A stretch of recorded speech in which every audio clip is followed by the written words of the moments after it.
we had said 8 and I thought, no, I better do 8:15. And then I thought, well, maybe that gives Matt time to shower, but clearly he used that. We were supposed to be done at 7:30 and at 7:34. I walked across and we have a new pitch comm system. And Yeah, I walked over and I gave it to Alex. I'm like, I have to go take that camera down and I have to leave. So what do you think of that pitch gun? What's that? What do you think of that pitch? Really nice. We were like, the ones we looked into initially were the Bluetooth ear thing. And initially I was like,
Good now.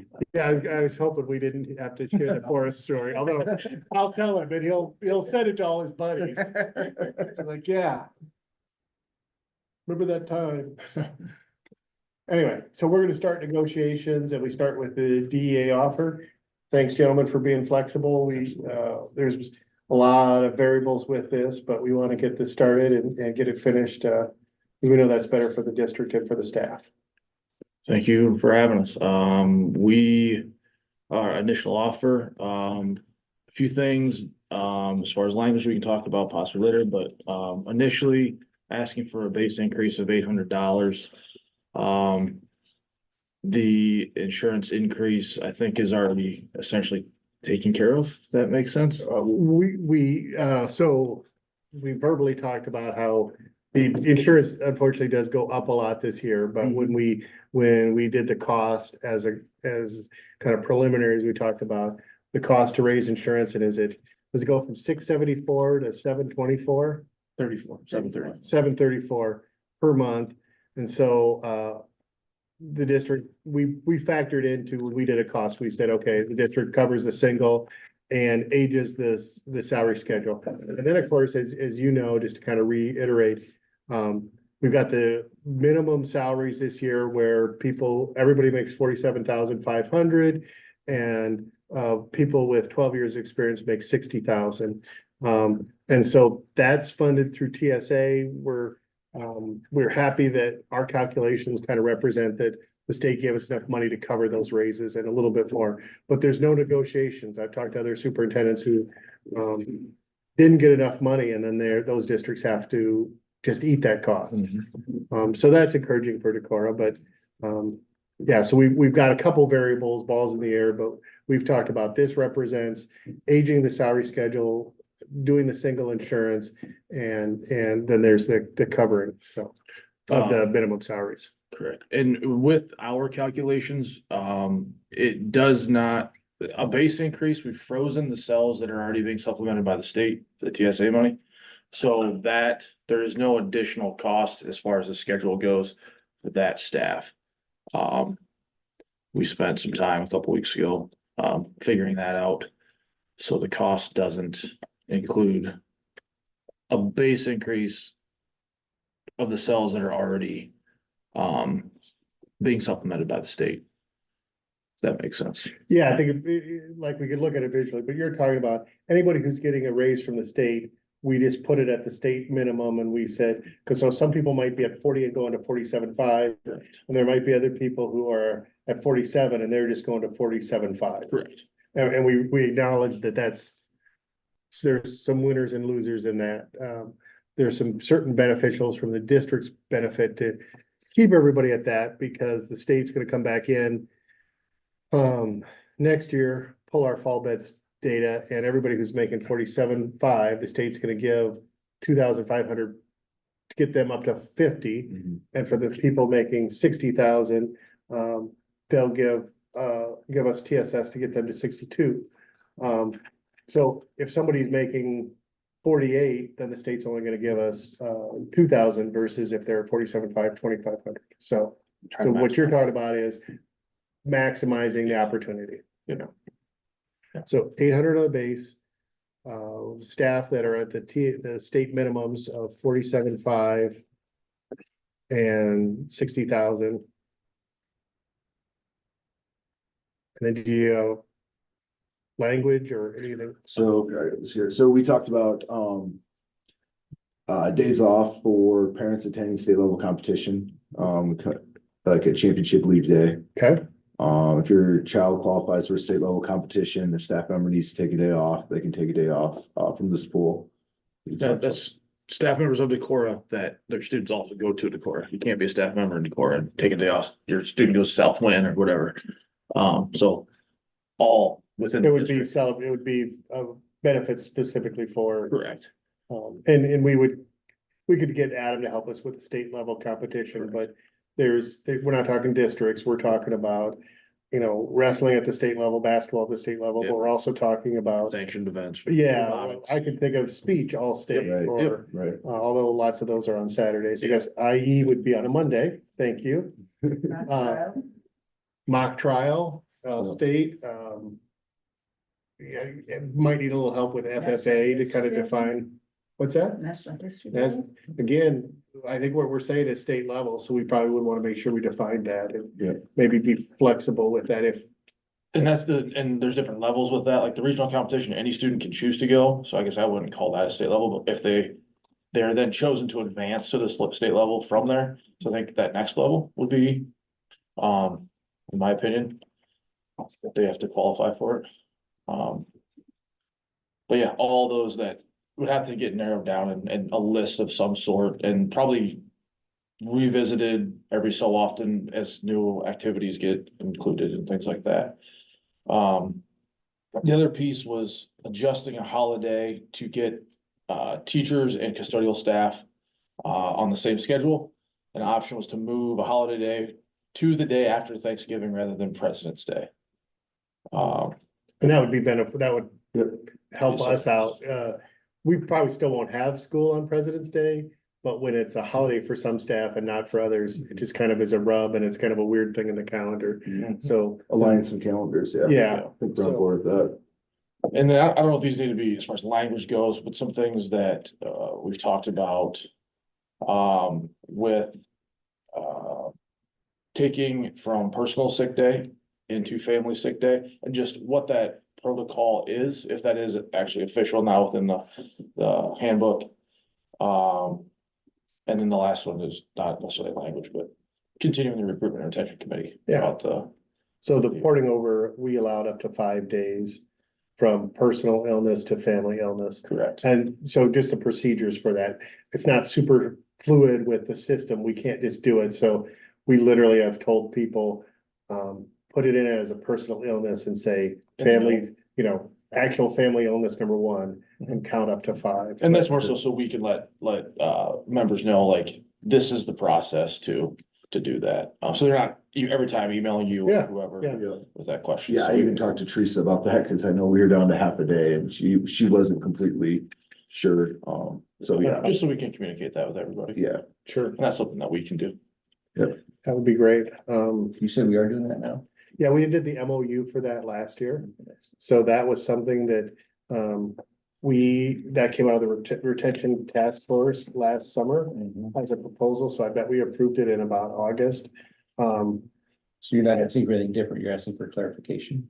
Correct. Yes, just when I've used all my family sick days and then I have a child that's sick, how do we go about utilizing those extra 5 and how do I communicate that? So I can let people know when I need that extra family day. When I put it in the system, it's not calling anybody necessarily anymore all the time. It's a computerized system, Yeah. so Clarifying the process. yes. So not really any language change, just, clarification. Okay. And But I think that's it. Okay, I was to say, I think I understand it well enough, I would just go back to that porting over of 5 days. I know when I talked to Darlene, and one of the questions we had as a board was, how often will this be used? And, it didn't really get used. We maybe had 1 or 2 people, and then I feel like February hit and it happened a lot. And staff that, I think we probably did communicate, well, I'm sure we communicated out, but I get that people don't realize, read every email or whatever, or understand that it's a big deal. But the people I heard from were people who were in the middle of, my child's in the hospital, what do I do? And then you're able to say, hey, you've got the opportunity to port over 5 days, and very appreciative. So, Yes, Absolutely. absolutely. so, So, yeah, that's very nice. Thank you. And I don't know, I just personally like that, like, I just really appreciated the communication with you and the board, with the retention committee as well as, negotiations and whatnot. I feel like it's been a very beneficial and positive process, so we appreciate that very much. So, I've done negotiations for a long time, on and off, you get on it, you're off. Yeah. So it's been, I don't know how many years I've been on it, it's been quite a few, and the thing about Decorah in the school district is we usually don't play games, wait, start high, start Yeah. low. Yep. And, just play games for a lot of different conversations and stuff, and we always seem to walk away pretty darn happy, so it's been good. yeah, I would echo that. I know I've been in districts where you come in with a really high offer, and then the board has no choice, but like there were, like, if we started 2% and they start at 12, we know we're gonna end up at 3.1 or 3.2. Right. Yeah. It just kind of isn't the best use of time. So then you come in at 0%. Well, that feels crummy even saying Yeah. Right. 0% and we free step in a lane, like, yeah, it's not very much fun. But even this process with the TSA money and the time spent with a number of people, just trying to figure out what works for everybody. That's been, I've appreciated it. I've learned a lot. And just the open communication when, like, hey, here's an idea, or what are you thinking about this? And just, not knowing what to expect is something brand new, and it's been a very positive experience as far as that goes. So thank you for that. Good deal. Yeah, no, I would echo that. And we even talked about when we approved the MOU for the 24th. And how you guys saw benefit in that, and we see benefit in that, and it's an easy thing to do. And apparently it was on nobody's radar that they could have left at 1:35. It was- I'm gonna let Stu know, because I email with him every now and then. He'll get a chuckle out of it. Yeah. I asked about 5 different people and different answers, and we're like, I'll leave, and they tell me to leave. All right, you're leaving at this time then. Yeah. So, Very good. Yeah. Well, so do you have this typed up or can you email it to me or? yes, I mean, we should probably get that. If you email it to us, we'll go into my office and just talk for a little bit and we plan to come back in with a counter, hopefully in a few minutes, maybe not 26, but in a few minutes. So.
I think the big thing is we appreciate you guys coming in and having, we're trying to be reasonable, like we felt you guys are trying to be reasonable. We're proposing $700 increase on the generator base, increasing those state minimums as we talked. Certainly match the insurance costs that we've already talked about. We've got a cost at this at $453,000, which is 4.33. We've got some supplemental salary positions that we'd like to recommend and we'll work on those TBD, but we anticipate that cost being an additional 15 to 23,000. Our language are similar, except we didn't have the championship leave. So we have holiday, like we talked about. Then we added personal leave. We'd like to look at adding in some language that during the last 2 weeks of school, we limit the personal leave maybe by, we've got it listed out by numbers of people who can be gone, but we're just gonna get slammed this Thursday and Friday. And so we recognize that's stressful to all the people that aren't at state track. And we wouldn't deny somebody going to state track on personal leave if their child's, but if somebody just wants a personal day to put their boat in or whatever, not that, we're anti-boat in, but like, it just, we view that as, that gives up some teacher freedom, and yet it's kind of maybe hopefully protecting the people that had to cover. I think you probably know that there were lots of covering last Friday. And so we just want to make sure that we just said the last 2 weeks of school. I know I've worked in districts since the first 2 weeks of school. It's the last 2 weeks of school. It's around, holidays, breaks, but we noticed a problem here the last 2 weeks of school. So we'd like to at least do that. And then unpaid leave of absence, I literally am talking about, if you get into the master contract, adding a line that just recognizes that we have in our unpaid leave of absence, we've got service leave, we've got extended leave that I think is kind of medical, and then we have FMLA, but it's kind of vague. We don't really address. I just want to take unpaid leave to do something that is enjoyable for me. I'm not necessarily saying that we add in a meat of language right now. I just want to identify that we should probably tease that out and make sure that people understand that's different than the other two. And if you look at it, and Lois and I used to discuss this, that third paragraph in FMLA is kind of confusing because you could read it one of two ways. Like, is this, because it's like after 5 years, you're allowed 1 day, but without a header, I read it as it belongs to FMLA, which is weird that we even have FMLA in, to be honest with you. But I'd like to just look at making a header that just talks about unpaid leave that addresses or more of a personal leave, unpaid time for personal reasons, not associated with A through C. And then retention recruitment task force that works on some other stuff this summer that not that we enjoyed it, but it wasn't painful last summer. It was, it's pretty decent. Got myself on an email list that beneficial. So Well, you did get yourself on the email list. I did. I haven't utilized it yet, but I still get the emails. So, Okay. do you mind if we go take a couple minutes? Oh, to yeah, talk through this? absolutely. And I think what we can do now is adjourn the meeting because we've done both our openers. Okay. You guys can have some time and then we'll meet back in executive session and one of the things Sean